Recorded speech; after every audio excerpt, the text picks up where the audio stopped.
Bem, pessoal, voltando então aqui aos comentários das nossas questões. Voltando para a questão 2, letra A. Vamos lá para a lousa. Então diz lá a letra A, se a taxa de juros for constante e a diferença entre a renda de equilíbrio de pleno emprego e a renda de equilíbrio corrente for de 10 bilhões, é necessário que algum componente autônomo da demanda agregada aumente em 10 bilhões. Então o que ele está querendo dizer é o seguinte, você tem aqui a renda de pleno emprego, né? Vou botar aqui Y, pleno emprego. Ou seja, é um nível de renda em que a economia está operando em pleno emprego. Todos os agentes estão empregados. E aqui a gente tem a demanda agregada da economia, né?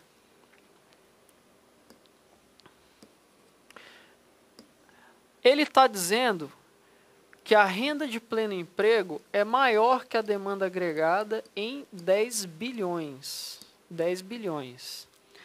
O que a questão quer dizer com isso? Quer dizer o seguinte, que para essa economia chegar ao nível de pleno emprego, a demanda agregada vai ter que aumentar, porque a situação ideal é o quê? A situação ideal é que a demanda agregada seja igual à renda de pleno emprego. Aí está todo mundo empregado, está um equilíbrio bonitinho, né? Se a renda de pleno emprego é maior que a demanda agregada, então o governo ele tem que procurar aumentar a demanda agregada, tá? Aí a questão diz o seguinte, que a renda de pleno emprego ela é superior à demanda agregada em 10 bilhões. 10 bilhões. Aí a assertiva fala, é necessário que algum componente autônomo da demanda agregada aumente também nesses 10 bilhões. Isso está certo ou errado, pessoal? Está errado, né? Por quê? Porque nós temos um multiplicador keynesiano. Se, por exemplo, vamos supor aqui, a renda de pleno emprego é 100 bilhões. Vamos supor que a demanda agregada seja 90 bilhões. Está aqui, Y de pleno emprego, 100 bilhões. E a demanda agregada seja 90 bilhões, ou seja, tem 10 bilhões de diferença. Para a demanda agregada chegar aqui, não necessariamente algum componente dessa demanda agregada, né, que é C mais I mais G mais X menos M, não necessariamente algum componente autônomo. Quem são os componentes autônomos? C0, I0, G0 e X0, né? São os componentes autônomos que aumentam a demanda agregada. Não precisa que algum desses componentes autônomos aumentem em 10 bilhões. Eles podem aumentar num valor menor por causa do multiplicador. Por exemplo, vamos supor hipoteticamente, exemplo, que o multiplicador keynesiano seja K igual a 2. Um exemplo hipotético aqui, tá? Se o multiplicador keynesiano for igual a 2, e o governo, por exemplo, aumentar o gasto público em 5, ΔG igual a 5, vocês concordam comigo que esse aumento de 5 do gasto autônomo do governo, esse aumento em 5 já não vai fazer com que a demanda agregada aumente em 10 bilhões? Por quê? Porque o multiplicador é 2, nesse exemplo inventado por nós, né? Ou seja, então, os componentes autônomos da demanda agregada, eles não precisam aumentar exatamente em 10 bilhões. Eles precisam aumentar num valor menor que 10 bilhões, porque eles vão sofrer ainda a influência do multiplicador keynesiano, tá? Então a letra A está errada. Vamos ver a letra B agora. Letra B. A propensão média a consumir é a relação entre a variação do consumo agregado e a variação da renda disponível. Pessoal, a propensão média a consumir é uma medida de média, ou seja, ela é o consumo dividido pela renda disponível, tá? Ou seja, se uma nação ela tem renda disponível 1.000 e a população tem um nível de consumo 800, então qual é a propensão média a consumir? 0,8. Ela consome 80% da sua renda. Aí você vai falar, beleza, então tá certo, né? Pessoal, tá errado, tá? O conceito dado pela letra B é o conceito de propensão marginal a consumir. Olha ali, até se você quiser sublinhar aí no seu material, ele utiliza a palavra variação. Ele está falando o quê? A relação entre a variação do consumo e a variação da renda disponível, isso aqui é a propensão marginal a consumir, tá? A propensão média a consumir é a relação entre o consumo e a renda disponível.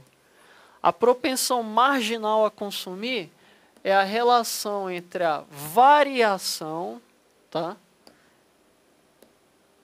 Entre a variação do consumo e a variação da renda disponível. Então, quando a gente tem uma variação sobre outra variação, a gente tem um conceito marginal, tá, em economia. Então, a gente tem a propensão marginal a consumir. A propensão média é a relação simples entre o consumo e a renda disponível. Então, essa letra B está errada, porque se você trocasse a palavra média por marginal, aí ela estaria certa, tá? Vamos à letra C. O investimento agregado, ou investimento, tá? Quando ele fala agregado, ele está só querendo dar uma enfeitada para dizer que é o investimento da economia inteira, tá? O investimento agregado é diretamente relacionado à taxa de juros de mercado. Lembra que eu falei que uma premissa, lá no final da última aula, que uma premissa do modelo keynesiano simplificado é que o investimento, o modelo keynesiano simplificado não leva em conta a taxa de juros, ou seja, não leva em conta alterações na taxa de juros. Então, no modelo keynesiano de determinação do nível da renda, o investimento não depende da taxa de juros, ou seja, ele não é relacionado à taxa de juros de mercado, porque a gente não considera a taxa de juros no modelo keynesiano de determinação da renda. E mesmo se o enunciado da questão não falasse expressamente para a gente considerar esse modelo, a gente marcaria errado, porque em regra, o investimento ele é inversamente relacionado à taxa de juros, ou seja, o que é que isso quer dizer? Quer dizer o seguinte, que quanto maior é a taxa de juros do mercado, menor é o investimento agregado, ou seja, as variáveis são inversamente relacionadas, tá? Isso geralmente, mas como a gente trata de no modelo keynesiano simplificado, as duas variáveis não têm relação, tá? Então essa questão aí ela está errada. Seja se estivermos no modelo keynesiano, como fala o enunciado, seja qualquer outro modelo se o enunciado não falasse nada, tá? Então, letra C, errada.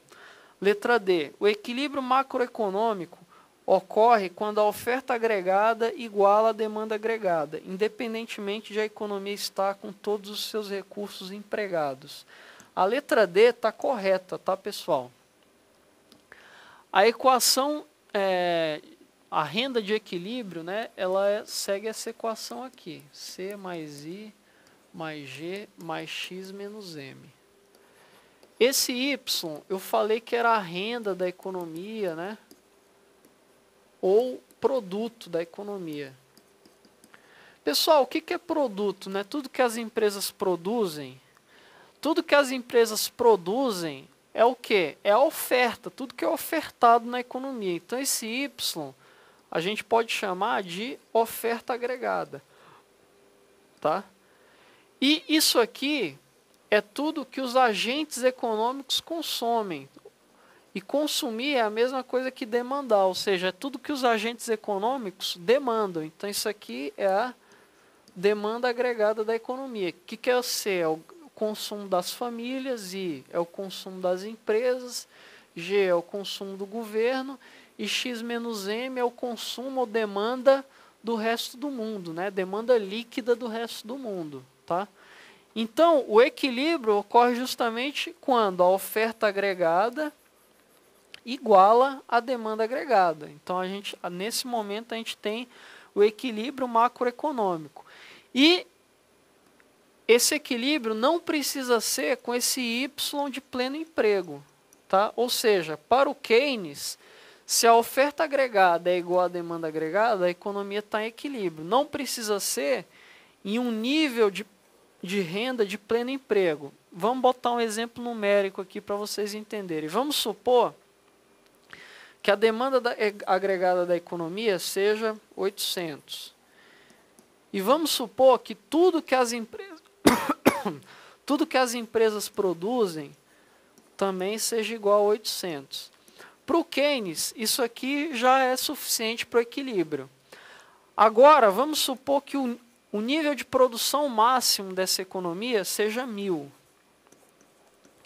Esse 1000 é o nível de produção máximo, ou seja, é o nível de produção de pleno emprego, quando está todo mundo empregado, quando todas as máquinas estão funcionando, todos os trabalhadores estão trabalhando, tá? Então, isso é a produção de pleno emprego.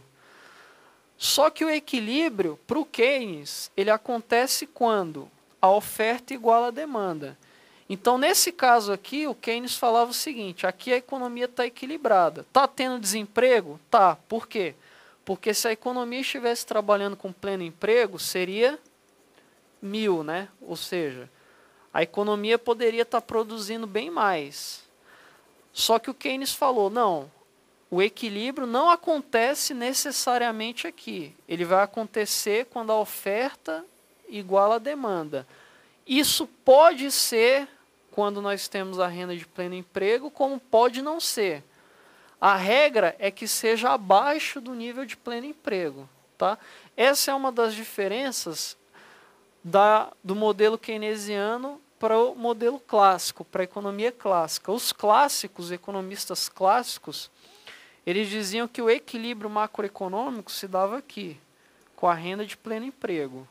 Necessariamente. Já o Keynes não, ele dizia o seguinte, o equilíbrio ocorre necessariamente aqui, quando a oferta iguala a demanda. Pode ser na renda de pleno emprego, como pode não ser. A maior probabilidade é que não seja, tá?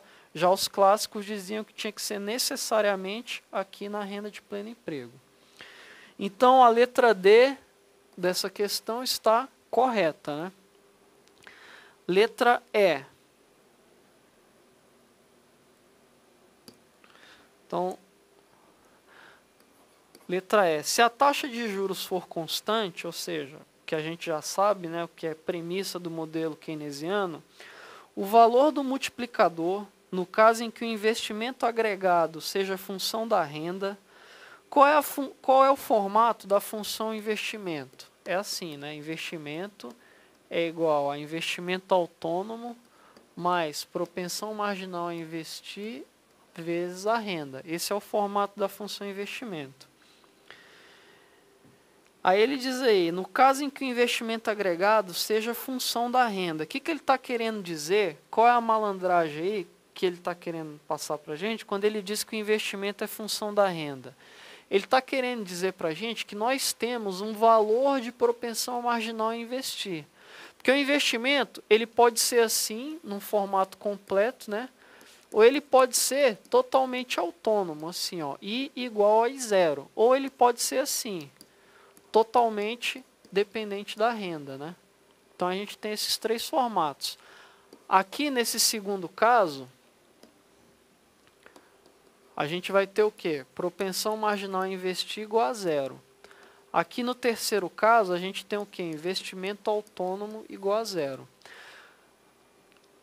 Aqui é função da renda? É, porque se a renda cresce, o investimento também cresce. Aqui no primeiro caso é função da renda?